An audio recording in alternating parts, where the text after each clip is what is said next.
Hey guys, it's Roxy. I'm back with another video. I know it's been an extremely long time. I don't know how long, but it's been a while.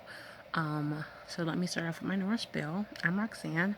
I am 31 years old. I had a vertical sleeve gastrectomy in February 17th of 2017.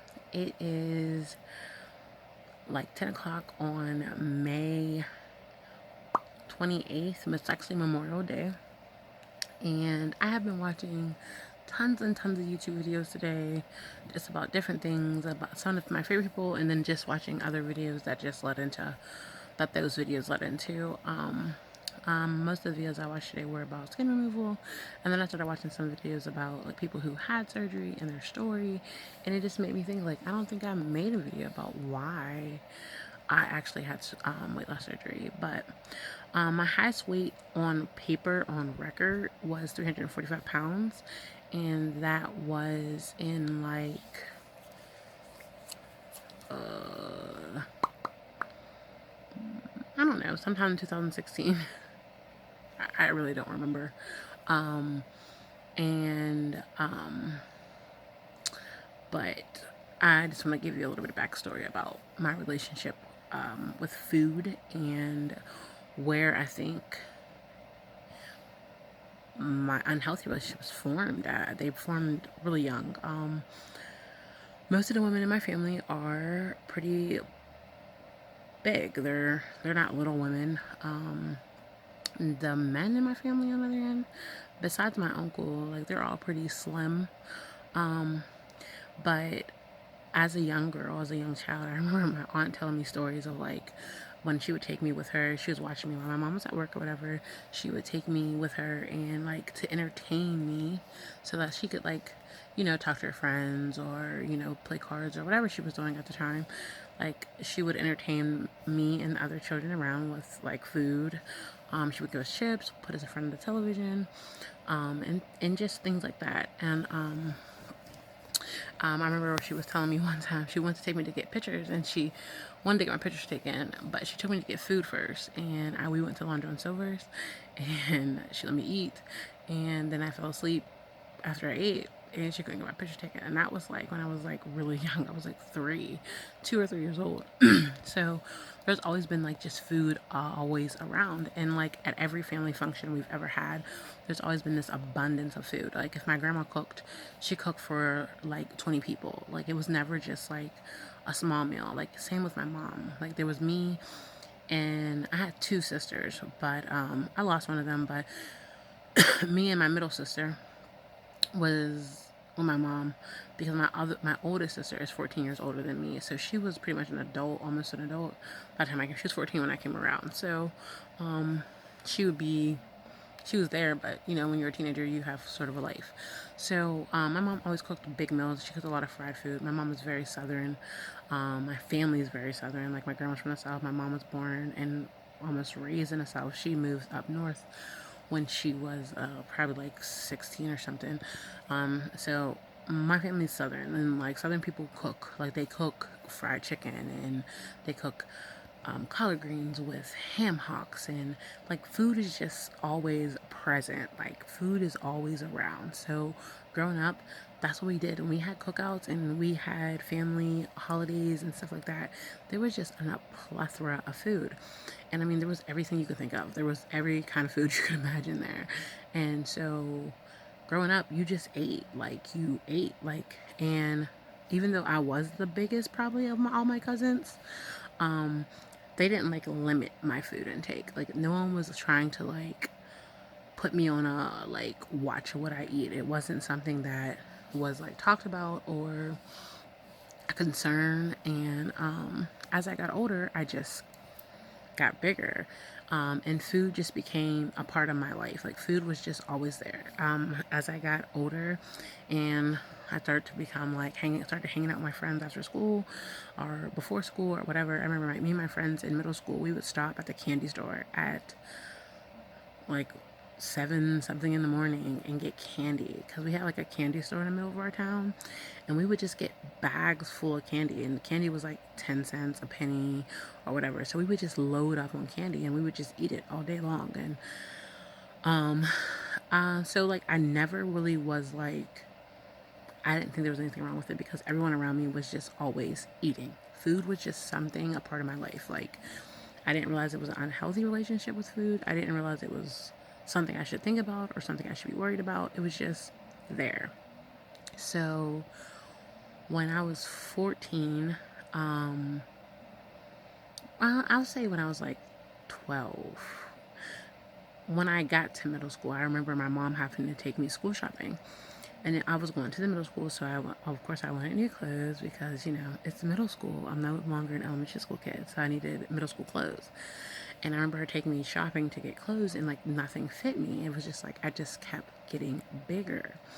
And my mom never really like, my mom wasn't like obsessed with my weight. She wasn't like that mom that was like, why are you getting that? You're getting bigger. She just would buy the bigger clothes. My grandma would take me and buy. My grandma started taking me to Fashion Bug because that was like the store. I hated shopping there because there was nothing like my friends were wearing, but I don't know. Like it was never attributed to my weight. Like I just needed bigger clothes, so they took me to bigger stores. So that's when I think realized I was fat. Like I was big. I wasn't normal. Was when I was in middle school and I wore like a 16. And then by the time I hit high school, I was in a 22. And then at the age of 14, like I said, at the age of 14, as I lost my sister. So food became a whole new kind of comfort for me. Like if I was really upset, I would go and I would eat. And that would just be what it was. I would eat McDonald's and I would eat Wendy's. And I would come home and eat the dinner my mom cooked. And it was just something that I did. And then in high school, I met a friend. We're still friends now. She's one of my longest relationships, one of my best friends in the whole wide world. But even our friendship, like my friendships, we would go to dinner. We would go out to eat. Our parents would take us out to eat. When we got our cars, we would drive and go out to eat. Like food was just something that was always there. It was always a part of my life. Like food was just a part of who I was almost. Like it was really unhealthy. I think when I was like 18, I had asked my mom if I could get the gastric bypass. And she was basically like, hell no, you're not getting that because it's dangerous. You could die. She had a friend who had it and she had like major complications. Mind you, this woman was, she just didn't take care of herself in the first place. Like there was a lot more to it than just the surgery, but her having the surgery, there was complications because of her lifestyle already. So my mom was like, no, I think not. You're not having the surgery. It's too dangerous. So, like, it's kind of crazy because in high school I was very active. Like, we didn't always have a car. So, I walked everywhere. In my town, there's hills everywhere. Like, I live in Washington, Pennsylvania. It's hilly. Like, there's hills everywhere you turn, everywhere you look. There's a hill, there's a hill, there's a hill. So, I mean, me and my friends walked everywhere. So, like, it wasn't like I wasn't getting any activity, but I was just eating out of control. So, it was like all this exercise that I was getting into, it didn't really matter. And then, like, I remember when I was 17, I was in art class, and I remember having an asthma attack because I had asthma. And I remember being admitted into the hospital, and because I had like my oxygen levels wouldn't come up or whatever, and I had to be admitted into the hospital, and I had to get weighed. And the lady told me that I weighed 307 pounds. And it was such a like, wait, how did I get this big? And I remember being there. I was in the hospital for 7 days, and I remember being in the hospital at 17 years old. I was in there for like it was like day 4. And I remember calling my brother. He's like my best guy friend. He's not my real brother, but he's like my best guy friend. I remember calling my brother, and I said, bring me Burger King. I want a double Whopper with cheese, and a large fry, and a large Coke. I remember wanting to eat because that's what I wanted to do. Like I didn't want to eat hospital food anymore because the hospital food is bland, it's nasty, but still, like it's just, I wanted the kind of food that I'm used to eating. And it was sort of like you think back when you get older, like how you play a role in your own life. And and I think that's like when it started, because when I hit 18, like I said, that happened when I was 17. When I hit 18, I wanted to have surgery because I wanted to lose weight. I wanted to not be the size that I was. And then I remember as I got older, it's not so much that I didn't know that I was big anymore. It was the fact that I just, this is the life that I thought I was going to live. Like, I thought I was always going to be overweight. I thought I was never going to be smaller. I just thought, this is your role in life. This is it. I started going to church, and I had been out to church for a few years. So I was like in my probably like mid 20s, like 23. I think it was like 22, 23, like early 20s, getting up to the mid 20s. And I remember we started, because Biggest Loser show was like the thing then. Like, Biggest Loser was the show. Like, I watched it every day, and I told myself, I'm going to lose weight. I'm going to lose weight. I'm going to do this. I'm just going to stick to it. I'm going to stick to it. And I remember my church was like, we're going to do the Biggest Loser. And probably like a couple months before, I had started going to the gym. I was the beginning of the year. You know, all gyms have that like membership, like join the gym for only $1 down, and then it's this much a month. And I was a nanny at the time. I was taking care of 2 children, and I remember I would get up, or a late night, I would go to the gym either late or early, because it was a 24-hour gym. And I would go to the gym every day. Come hell or high water, I would go to the gym, and I would bust my ass in the gym. I didn't know what I was doing really, but I knew that I needed to be there. And I would get on the elliptical, and I would run on the elliptical. I mean, not run, but I would do the elliptical. Like, I would like literally kill it. And I remember going so much. I used to go more in the nighttime, so it'd be not that many people. It wasn't that many people there because it was like late, because I was a night owl at the time. So I would be going at like, I don't know, it'd be like 11 o'clock at night, and there was always the same guy there, and he would do the elliptical too. So like, I would try to match his speed. And then I remember one day he was just like, you're making me work hard. And I was like, what? I was like, you're making me work hard. I'm trying to match your speed because I don't want to look like I'm like young, and you're like 60, and you're over here killing it, and I'm trying to like keep up with this guy. So I did my best. And I mean, I lost around 70 pounds. I don't know how much I weighed at the time. I don't remember how much I weighed. I just remember how much I lost, because like I said, we were doing the Big Loser at church, so we were getting weighed every Sunday, or one Sunday a month, because I think it was for like, or 2 Sundays a month. I don't remember exactly, but I remember at the end of the Biggest Loser, it had been like 4 months. It was like 4 months long, and I remember I had lost 75 pounds, and I won. And I think I won like a purse, some money, and everybody was like, "Oh my God, wow!" And it was like this moment. I was just like, "Wow, I really did this for myself." And I remember how that felt, and I remember. I had joined the gym with my best friend, and my best friend went with me a few times, but not like as much as I was going by myself. And it sort of just kind of got like lonely. Like, I feel like I was the only person trying to do it, and I sort of stopped. I just quit going. I canceled my gym membership, and I just literally went back to eating the way I was eating and not caring about me or anything like that. So I spent the next few years like that. And I remember when I had went back to college, and I went to hair school. In the meantime, I was doing all this. I was taking care of kids. I was going to hair school, and I was going to be a cosmetologist. But I finished, and I can do hair and everything like that. But I didn't go any further with it after I graduated. So I wanted to go back to school. But going to cosmetology school taught me how to love me. Like, taught me how to love me at the weight I was, the size I was, and for who I was as a person. It taught me how to be happy with who I am. And then I went to college. I went to a 2-year university at my community college. And then in 2014, I moved away. I moved out of state to go to the college that my niece was actually attending, Youngstown State University. So I moved to Youngstown, Ohio by myself, got my own apartment, and moved away from my family. And while I was there, I had joined Planet Fitness, and I was working out, and I was trying to lose weight, and I was seeing my doctor. I had a new PCP, and we were like working really hard and I was talking to him about my weight and everything I can do. So I was just like really concerned about my weight because I was diagnosed with high blood pressure, and it was just like, I don't want to have high blood pressure. I don't want to take medicine every day of my life. It's not something I wanted to do.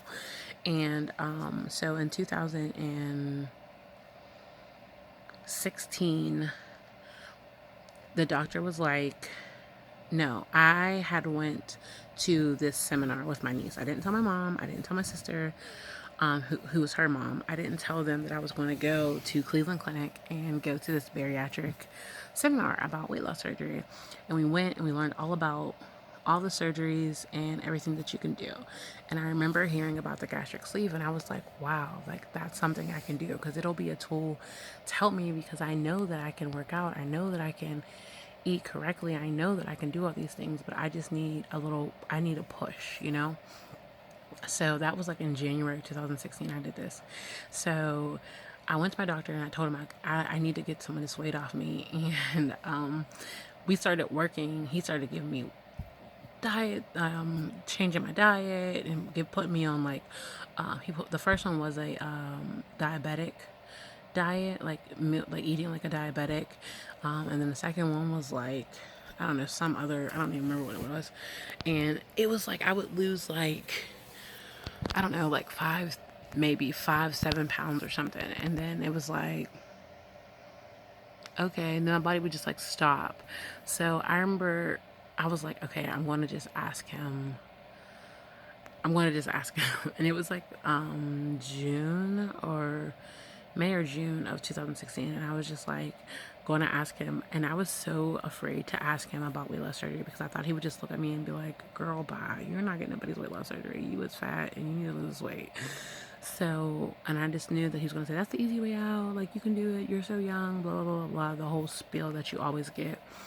So he goes out and he's going to get me this another kind of diet, because I also have PCOS. So I think he was going to give me the PCOS like diet to help me lose weight. And that's another thing. I have PCOS and it makes it difficult to lose weight. Like if you talk to women who have PCOS, you know it's hard to lose weight. It's just another complication for me. So he goes out and he comes back in and he has nothing in his hands. And I'm looking at him like,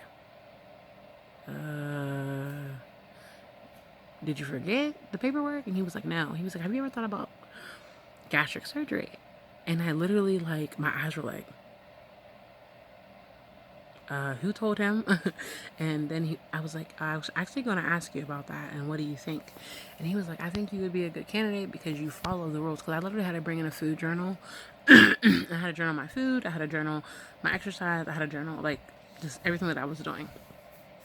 And he was like, I think you could do it. So I go back to the Cleveland Clinic and I sign up for the program, the weight loss program. And they look at your insurance and they get on your insurance, and you have like this lady that contacts you, and then you come in for all these different meetings and stuff. And my insurance required me to do 9 months of work. Well, I had already done like 4 months. Like I had already done like 4 months or something like that with my doctor. So I only had to do 5 more months. So I still haven't told my mom. I still haven't told my sister that I'm doing this, and I'm just working my way up to it. So finally, it's getting like down to the nitty gritty. Like, I'm like, okay, I have to tell them. Like, I have to tell them. Because I'm going to get a date, and then what am I going to say? So I finally tell them, and they're all like, no, no, no, no, no. And I'm just like, bruh. So I'm like, well, I'm doing it because I'm a grown up, and you can't stop me. Basically, that's basically what I told my mom. So tell your mom something like that. She looking at you like, girl, I will whoop you. So I'm like, I'm having gastric sleeve surgery. So it's the end of, it's like November, and I had actually gained some weight. And then I had to go back to my nutritionist, go back to my psychologist, and figure out what I was doing. And my psychologist and nutritionist came together, and they said, Roxanne, you have to stop emotional eating. You cannot overeat when you're stressed, when you're upset. You have to get that under control. It's something that's going to affect you for the rest of your life. Like, you just have to get control over it. So I was like, okay. And I did. I don't want to say like, yeah, I got control over it and I snapped out of it. But I was more mindful of it. So, lo and behold, come December, I had lost I had lost probably like 25 pounds. Because when I started, I was 345. And then by November, I was 320. I was 320, 321 or something like that. Or I was somewhere around there. And then they were like, okay, we're going to approve you for surgery. Your insurance approved it. We think you're fine. And then this is when it just got really real to me. It was like, I'm about to change my life. And I actually got my date. My original date was January like 29th or 30th or something. It was like in January of 2017.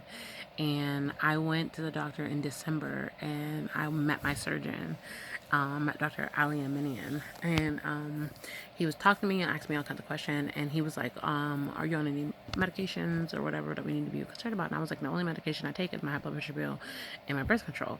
And he was like, you're still taking your birth control? And I was like, yeah. And he was like, he was like, no, honey. That will cause, that can cause blood clots, that can make surgery risky. So you have to stop taking that, and then we'll reschedule it for, it was like 3 weeks later. Oh, so that's how I got the surgery date of February 17th. And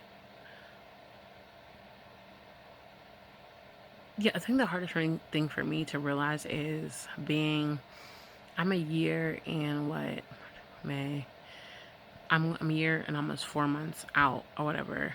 The hardest thing for me is after I had the surgery, yeah, I lost a weight. I was, like I said, the day of surgery, I was like 316 pounds, and I'm 238 pounds. I've actually gained weight. And it's because I started emotionally eating. Like, after a year out, I just started emotionally eating. Life got stressful. I got really busy. I started working 2 jobs. I changed where my living situation. I moved back home, and it just got stressful, and it was just a lot, So that's like my story. That's like what it was. I've always had this relationship with food. It's always just been there. It's always just been. I feel like I'm shaking. It's always been there. It's always been readily available, and it's always been something that I just gravitate towards because, like I said, when I was little, it was a comfort. It was a entertaining thing. Like, we always had food. We always had soda. We always had chips. We always had sweets. We've always just had anything and everything. I was raised in a family like clean your plate, before you get up from the table. It wasn't like eat till you're full. It was just all these things, and I don't ever blame me being overweight on my family. I just don't. It's just something that happened to me that I'm just as responsible for. Because once you get to an age of accountability, and when you should try to do better. But I didn't. I just had this relationship with food. That food was just a comfort to me. It was just something that comforted me. Like, it's not in the movies where, like, they portray like big people or overweight, especially females. Like, they just run home upset, crying, and eating a pint of ice cream. It wasn't like that. It was sort of like very social for me. Like, me and my friends would go out. We would walk to McDonald's and we would eat McDonald's. We would walk to Wendy's. We'd eat Wendy's. Or we'd walk to Chinese place. We'd eat Chinese. Or, we'd order pizza and hoagies and wings, and we'd eat all of it. Like, we'd eat the pizza. We'd eat the hoagies. We'd eat the wings. Like, it was just always there. It was just always very present. Um, and that's just what it was. It was just readily available. Food was just always a part of my life, and now being, like I said, over a year out, I'm realizing that it's literally ingrained in me. Food is just something that I gravitate towards. So if I let myself snack, I'm going to snack and snack and snack and snack and snack. I can't sit there and eat a whole bag of potato chips. That's not possible, but I can eat a handful now, a handful later, a handful later, and a handful later, and it's the same effect for me. So, I just wanted to share my story, and because everyone's story is a little bit different, and how you got to the weight you were, and how you became overweight or whatever, and how you ballooned up to whatever size you ballooned up to. And like I said, there's nothing wrong if you are comfortable and you are healthy. I know people are like, how are you healthy at 300 some pounds? Like, I didn't have any issues or any problems like literally until I was in my late 20s. Like, I wasn't a pre-diabetic. I didn't have high blood pressure. I didn't have high cholesterol. I didn't have any issues until I was in my late 20s, and I was diagnosed with, I diagnosed with PCOS when I was like 21, I think. And, but that wasn't something that wasn't something, you know what I mean? Like, that wasn't, I had asthma, like, but that wasn't because I was big. That's because I had asthma. So, like I said, I didn't have any health problems. I mean, besides the fact that I was morbidly obese, most of my life, I didn't have any serious health problems, and I didn't have diabetes. I wasn't pre-diabetic. Like I said, I didn't have high cholesterol or anything. So it's like, I believe that you can be overweight and healthy, and some people can do that. So, but that's my story. That's how I got to the place where I am. That's how I got to be the size that I was, because food was just something that was always present. It was always a part of my life. Like, guys, I mean, when I say it's always part of my, I mean, that's why I've spent most of my teenage years eating, like eating out, ordering in, eating out, ordering in, eating out, ordering in, eating out, ordering in, like, and then my mom would cook. Like, it was a part of my life. It really was. I remember my mom had my graduation party, and there was so much food there, guys. Like, I mean, she ordered chicken, sandwich rings. She made everything. Like, I mean, food is just my family's thing. And so, I have to be very mindful of that. And I think we all have to be mindful of what's ingrained in us, and what's something that we gravitate towards, and, why we gravitate towards that. And, I have recently realized that, like, I really understand, like, I have addiction to food. Like, food is like my thing. It's like my drug. And I have to be careful. Like, I have to be careful. But this video is 30 minutes long. If you made it to the end, you're an OG. Like, you're a freaking OG. Thanks for listening to my story. Thanks for really being concerned with my story. And I don't know, guys. I'm hoping to get back on the wagon. Like I said, I fell off. I just been eating however I want, like any way I want. And hopefully I get back on this wagon here. I'm aiming for the first of the month, which is this Friday. I'm trying to make videos once a week just to keep myself accountable. So y'all know what I'm doing. Monday through Friday, gym every day. And then I'm just eating better for me, not for anyone else, but for myself. And again, thanks for rocking with Roxy. Thanks for watching. If you watched the end, thank you so much. You are truly a rocket. I don't know. Everyone has like a little group of people. I don't have none. But you can be a rocket if you want. But thanks for watching, guys. If you like this video, please subscribe. Please like it. If you want to share it, you can. I don't care. But again, thanks for rocking with Roxy. Bye.